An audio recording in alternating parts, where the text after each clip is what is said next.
Hey guys, Cam for 15. Sorry before the Shield Hero review goes up. Just wanted to make this known in my editing process. I actually made a mistake that you'll see later. Me and my co-host honor the death of Billy Kametz, who is the English dub voice actor of Naofumi in this video, but me and him mistakenly called him Brandon McInnes. So just wanted to clarify this video to come on. And I'm putting this before the main video starts. If you're watching this, I made the mistake. I apologize for that mistake. At this time, the video was already recorded and everything, and I noticed that. So I made sure to put that in the editing process and everything. But yeah, it's still tragic, still sad. But I just wanted to make it known when in the video, when we say Brandon McInnes, we actually mean Billy Kametz. I got two voice actors messed up, but that was the quick thing I just wanted to say, and everything before you guys may put in the comment section, you're saying the wrong voice actor that passed away. Thank you for your time. On to the video.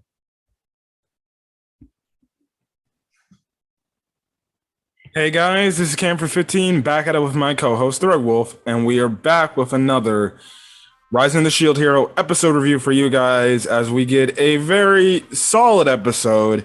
I only have one major critique of this episode, and that was kind of the pacing in this episode. It was very fast, but we'll discuss about that. But I just want to talk about this and get it out the way on a more serious note, and this kind of does affect Rising the Shield Hero. It affects the English dub. Now, the English dub is currently airing on Funimation or Crunchyroll. And the one thing that's been going on in terms of the dub is there's been an interim voice actor for the role of Naofumi because Brandon McInnes, he came down with colon cancer. Tragically, I wanted to bring the news if you didn't hear it before. And if you're fans of the English dub for the Rising the Shield Hero English dub, Brandon McInnes, he tragically passed away at age 35. It was announced yesterday on pretty much Twitter. And he was the role of Naofumi in the English dub, as well as he was the role of Josuke from JoJo's Bizarre Adventure. All I can say is he was taken way too young. Cancer effing sucks. And I wish his family and any friends he's affiliated with the best well wishes and their condolences for their very tragic loss. I definitely did like his voice performance of Naofumi, and I was definitely looking forward to see him reprise the role, but sadly we are not going to be able to see that because he passed away. Your thoughts? Yeah, that hits different right there because I've been listening to his voice for so many years now. Now it's gone. Yeah, it's like I said, it's like I always continue to say, make sure you always appreciate what you do in life. You appreciate your friends, your family, and stuff like that, and you ultimately say really good things because you never know when the last time you could say something to them, it might be something hurtful or mean because you might be angry at them or something like that. But that's the thing about, today. You never know when you're going to live to see another day. One day you'll be alive, and the next day you'll get news that you're gone. Or people will get news that you're gone. But we just wanted to give definitely a nice, quiet, somber news update. But as they all say, the show must go on. I would only envision the current guy who's voice acting Naofumi is pretty much going to be the permanent voice actor of Naofumi. I've only heard one episode of English dub. He sounds pretty similar to what Brandon McInnes was voice acting him. So I forgot his name, but he's doing a great job. I've yet to see the dub. Well, I've only seen one episode. I've yet to see the other episodes of the dub. Right now, they're only on episode 6. But it's gonna be very interesting to see where that's going to go. But definitely very sad, tragic news. But moving on to this week's episode of Rising the Shield Hero, we have a new Vassal Hero, and it is in the form of Ralptalia. I did not expect that. I gotta say. I did not see this coming. Now, the one thing I want to get out the way before I talk about how good this episode was, or just in terms of the story point, the one criticism I do have with this episode, it was very fast paced. Honestly, it was for me. It was to be expected because ever since I heard that this series was just going to be 13 episodes, I can already expect that there's going to be some episodes that are going to be pretty fast. So that's what worried me from the very beginning. I can definitely see some light novel fans being pretty much pissed off with this episode because they skipped over probably a lot of content in terms of the development of Ralptalia before she became the Katana hero. I will have to admit, even though we're pretty much catching up at the end of the season, maybe if you look back, maybe they should have cut the Spirit Tortoise arc to maybe 4 episodes and just had the remaining episodes be focused on this. And who knows, maybe this episode is episode 8 or 9 and we get more time in development, and maybe it's actually a 2-part episode type of thing with Ralptalia. That was the one thing I found out, the pacing was very fast, and by the time you get to Ralptalia being the Katana hero, she's already reunited with Naofumi, when it felt like this should have probably been a 2-episode type of thing. Because I just felt like, especially when she met Naofumi, I felt like it was way too fast that she just met Naofumi right then and there. But that's just me. I'm not, harping on it. That's just my criticism. I understand being limited. The fact that we pretty much, because this is episode 10, the pretty fact that you have 3 episodes left and you're kind of trying to wrap this up. Maybe if you look back, maybe they should have made the Spirit Tortoise arc and cut that episode limit down. They should have made it 4 episodes instead of like 6 or 5 or 6 episodes long, because it's really cutting into this arc that a lot of people are now coming out and saying this is really great stuff. This is season 1 like material. But that's just me. But let's get into this week's episode. We know that Ralptalia was taken, and she was taken to this like palace area. And all of a sudden she gets thrown in this dungeon. She tries to get out, but as she touches the gates of the little dungeon they're locked in, her power starts to be siphoned away. Then as she turns around, because she hears a voice saying like, you won't be able to get out of here, and you shouldn't touch the bars because they'll siphon your magic power. And we see that Lark, Therese, and Glass, they have all been captured and trapped in here too. Mm-hmm. So yeah, the thing is, it's funny because they didn't first realize Ralptalia. They're like, wait, you're Ralptalia? How are you so small? So that's the thing. Now, Ralptalia pretty much updates them with what's been going on with her end and stuff like that. But we kind of find out that Kyo kind of made those 3 get trapped in here. But she's like, oh yeah, we found Kizuna. And Glass perks up and she's like, wait, you did? She's like, wait, where did you guys find her? And they're like, we found her in the labyrinth. And they're like, damn, we never decided to check there. But they're happy that she's okay. And we see a different side of Glass this week's episode. Yeah, I'm not used to this side of Glass. OMG. She might low-key catch me slipping, I must say.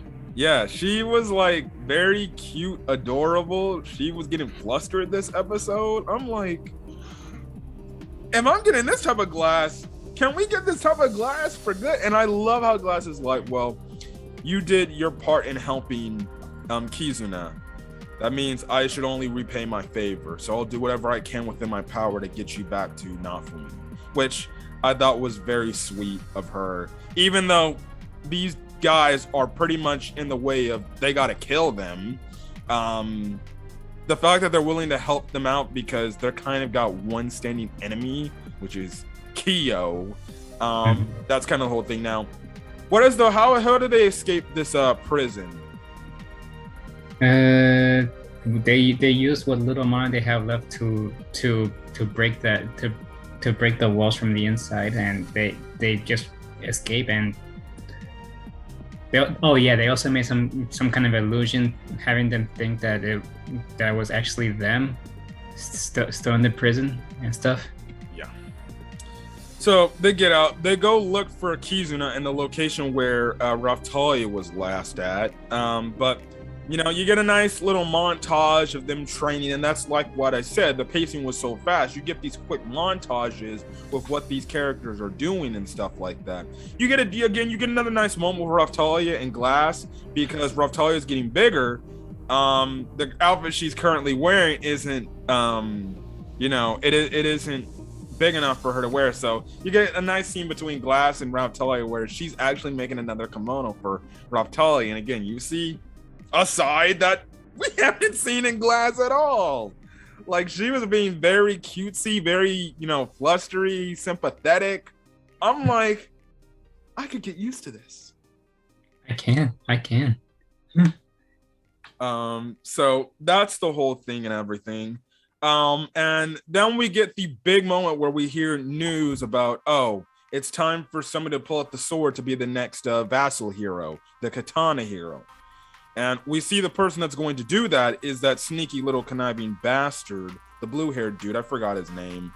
I probably should forget his name anyways. And he was there when, you know, the whole thing with Naofumi and Ralptalia splitting up was the whole thing. But, you know, what ends up happening? The katana ends up in Ralptalia's hands. Yeah. And I was like, oh no. And then all of a sudden we see the slave's crest disappear, and that's just like, oh, that's how, you know, all of a sudden now for me from the last week's episode was like, wait, where did Ralptalia go? Because Ralptalia is kind of a free woman now. She's not a slave anymore. The katana just growing into her hands allowed that to happen. She's overcome with like shock and awe. This dude Caesar's like, he's like, wait, how do you have that? Now he knows, oh wait, she's been selected to be the Katana Hero. But this dude, just like a sneaking, conniving little coward he is, it's like, she stole my sword! She stole my sword! Stop her! And everything. So Ralptalia runs away, and she runs away from Lark, Glass, and Therese, and they're like, wait, help us. And she's like, I'm sorry, I gotta leave, and everything. And she just runs away, and she's just split up from them. All of a sudden, she gets to this one area where she walks up these stairs, and we see this little hut area, and this lady comes out, and she's like, oh, you must be the Katana Hero. You're pretty much like pretty much is this Katana Hero supporter. Gives her the Kagome clothes, if you watch Inuyasha. Yeah, not only that, we get to see her completely, you know. Yes, I know. Completely naked. I mean, she's covering up, don't worry, but my goodness. Oh, and then a thing to mention, when she has the Katana Hero, she just grows back to her adult self, pretty much. Mm-hmm. So she isn't a lolly no more. She is adult Ralptalia like we saw back in their original world. So they create the Kagome clothes. This guy shows up and he brings what does he bring? There's two other ladies next to him. And what animals? Oh yeah, those two tiger creatures. Yes. Please show us, or please explain, what does Ralptalia pretty much do to these guys? Samurai slashes them all like with ease. Like, okay, first she samurai slashes snow powders that one guy, and then all of a sudden she just brutally kills those tigers.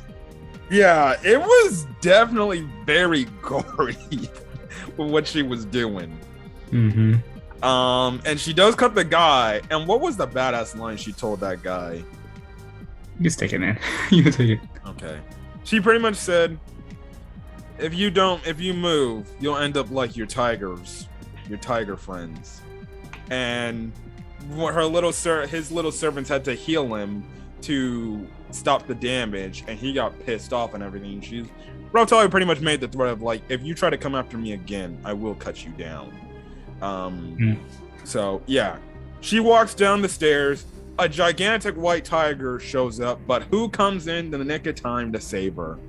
Naofumi and the gang. Yes, that's the whole thing. Naofumi shows up. They have a very cute reunion, Naofumi and Ralptalia. Just blesses my heart. I ship it. Yes. And now Naofumi realizes that she is a vassal hero like he is. And that's kind of where the episode ends off.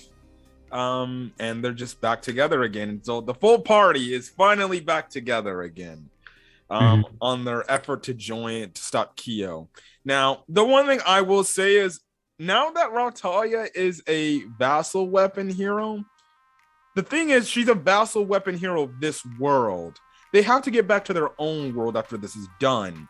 So, is there going to be some sort of thing where it's like, oh, she can't go to the other world because but they'll find some way to ride her back to get there. But now she's the Katana hero, which makes sense. She's been fighting with swords this entire time. Yeah. Maybe once they get to the other world, she'll reset again. Yeah. She's definitely, her being a vassal hero definitely makes her a lot stronger than when she just had a regular sword, and I guess you could say she was just a party member. She's gonna be a party member, but she's gonna be on the levels of Naofumi pretty much when it comes to pure power, if not stronger than him. Maybe. So I'm very happy to see that Ralptalia got this power boost. Me too. That reunion was so sweet. My boy Naofumi was legitimately crying, bro. Yeah, he was legit in tears. I don't blame him. I'm telling you, man, if this doesn't go to show you how much he loves Ralptalia, I don't know what that means. That's like his first true friend in when he got isekai. The person that was willing to stay by his side through all the bullshit he had to endure. Thanks to a certain B-word princess. Oh, I can't wait for the other dumb heroes to see the reaction to find out that Ralptalia is a vassal hero. They're gonna be like, huh?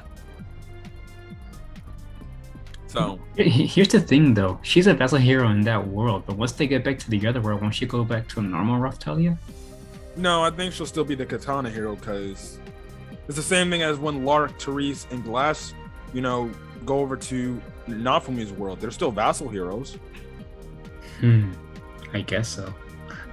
So, it's been interesting. There's 13 episodes in this season, and I believe this was episode 10. We got 3 more episodes. No, 11, 12, 13. Yeah, three more episodes left to watch.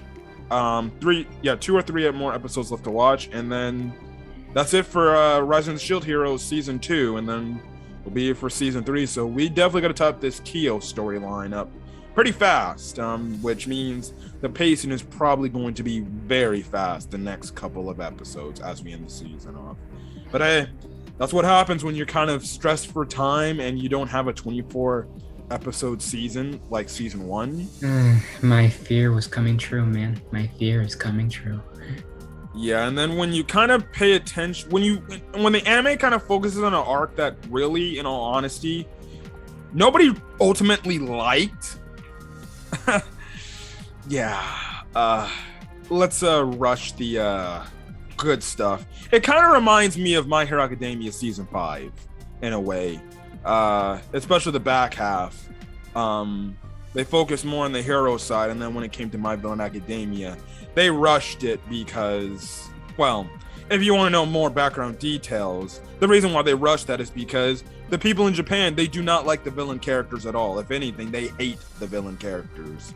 And apparently even the manga for My Villain Academia, they weren't doing good in sales because I guess it's a taboo that if you focus on villains, like it's not good because you should always be focusing on the heroes. That's the reasoning why My Villain Academia was so fast in the anime, and stuff like that. But yeah, it's gonna that's probably gonna be the ongoing complaint for the next till the season ends, is that the pacing is gonna be very fast, and things won't be drawn out as much. So, you know, the thing is, should have they just made a 24 episode season? They could have, but I'm guessing they wanted to do it to give some time to rest, because if you hear anything about what goes on in Japan in terms of how anime studios are, it's brutal, and they put those people pretty much to death when it comes to working these stuff. When it comes to working animes, they'll get done with one episode, they're already on to the next anime episode they got to start making. So I don't blame them for making this season a 13 episode season. It gives them some time to rest and everything and prepare better for other upcoming seasons of Shield Hero. But I did watch one reviewer make the mention. He did make the mention like maybe the Spirit Tortoise arc should have just been a movie, and then this entire season should have been them when they went into the other world. But would the movie even be that good though? That's the thing, because the movie would have had more bigger budget, and there would have been more going in depth in terms of Spirit Tortoise arc than what maybe the anime cut content on. And then guess what? You probably look at a full season of this arc we're getting currently, more drawn out, more longer, and we get that time in development for 13 episodes. I think that would have been good enough. But I guess it's up to these anime studios on what they want to do with these anime properties. There's nothing we can really do, but yeah, I definitely can see other people's reviews saying that Shield Hero's pacing is very fast and I don't like it. But can you really blame them when they got pretty much like 3 episodes left? They can't draw things out when you're stressed for time. And plus, we're not getting like hour-long Shield Hero episodes. I wish we did, like a ReZero or something like that, but no, we don't get that. The only time we got an hour-long episode was the first episode of Shield Hero, I believe. Yeah, I think so. So yeah. Anyways, guys, we're gonna get out of here. Hopefully, you guys enjoyed this episode review. Put in the comment section your thoughts on Ralptalia being the Katana hero. We love it. My boy over here loves that too, as well as nude Ralptalia. Sorry. No, go ahead. Leave a like on the video. Hit the subscribe button to the channel, but not only to my channel, but my co-host channel. I'll leave a link in the description below. And you can go subscribe to his channel and stuff like that. But other than that, guys, we're gonna get out of here. Hopefully you guys have a great rest of your day, and hopefully you guys are staying safe out there. And again, RIP Brandon McInnes, and we both give our condolences to friends or family of Brandon McInnes. Thank you. You were a great not for me. I didn't watch JoJo's Bizarre Adventure, but I think my friend over here can say he was a great JoJo. If I'm being completely honest, I only watched the sub of JoJo's. Oh, well, hey, when you watch the dub, now you can watch it in honor of Brandon McInnes. Yeah, I guess so. I have to watch up to part 4 again, but yeah. Yep. But other than that, guys, we're going to get out of here, and hopefully, guys, have a great rest of your day. Till then, guys. Peace.